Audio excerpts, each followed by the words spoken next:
j'espère que vous vous portez bien. Aujourd'hui, c'est la deuxième séance de lecture pour le thème de cette séquence, les émotions. Je vais donc vous demander de réécouter l'histoire qui s'intitule « La couleur des émotions ». Soyez bien attentifs. La couleur des émotions. Voici le monstre des couleurs. Aujourd'hui, il s'est levé du mauvais pied.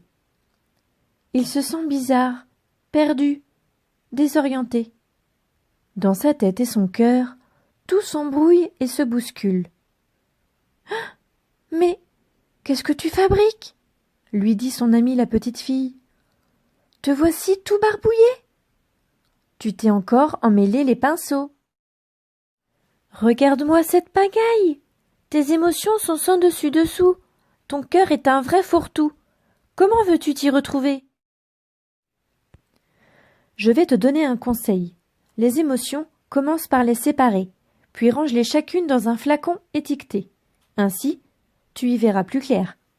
Si tu veux, je peux t'aider à les reconnaître et à y mettre de l'ordre pour que tu retrouves ton bien-être. D'accord ? Commençons par la joie.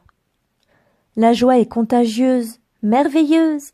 Elle brille comme le soleil et fait briller le cœur tel une abeille. Quand tu es joyeux, tu as envie de rire, de sauter, de jouer, de danser. Et tu veux partager ta gaieté avec ceux que tu aimes, avec le monde entier. La tristesse nous accable, immense comme la mer, mélancolique comme un jour de pluie. Elle refroidit notre cœur et l'engourdit. Quand tu es triste, tu n'as envie de rien. Si quelqu'un te manque, tu te sens seul, abandonné. Parfois, des larmes coulent de tes yeux. La colère. La colère est dévastatrice. Elle éclate comme un orage. Elle allume notre cœur et brûle tout sur son passage telle une flamme destructrice. Quand tu es en colère, tu as l'impression d'exploser. Tu déverses ta rage sur les autres. Parfois tu cries sans pouvoir t'arrêter.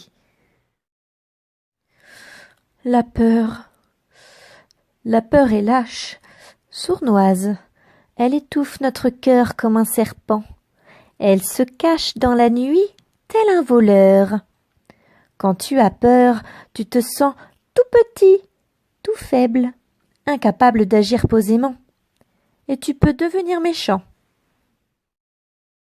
Ah, la sérénité. La sérénité nous berce. Elle est douce comme une maman, légère comme une feuille au vent.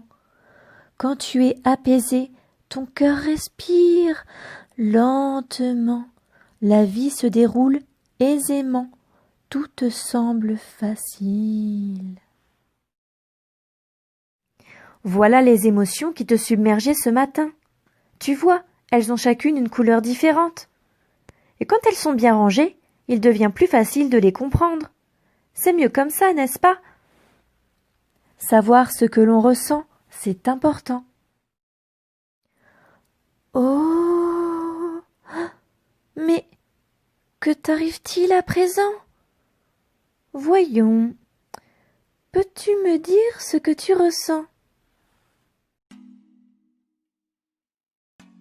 J'espère que l'histoire vous a plu, les enfants.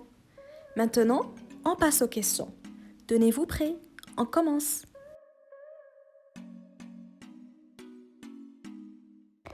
Que représente la couleur verte dans les émotions ?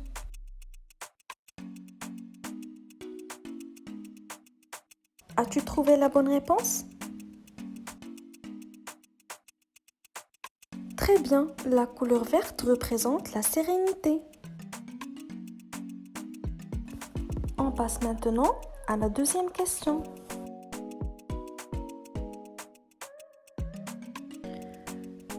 Que représente la couleur grise dans les émotions ?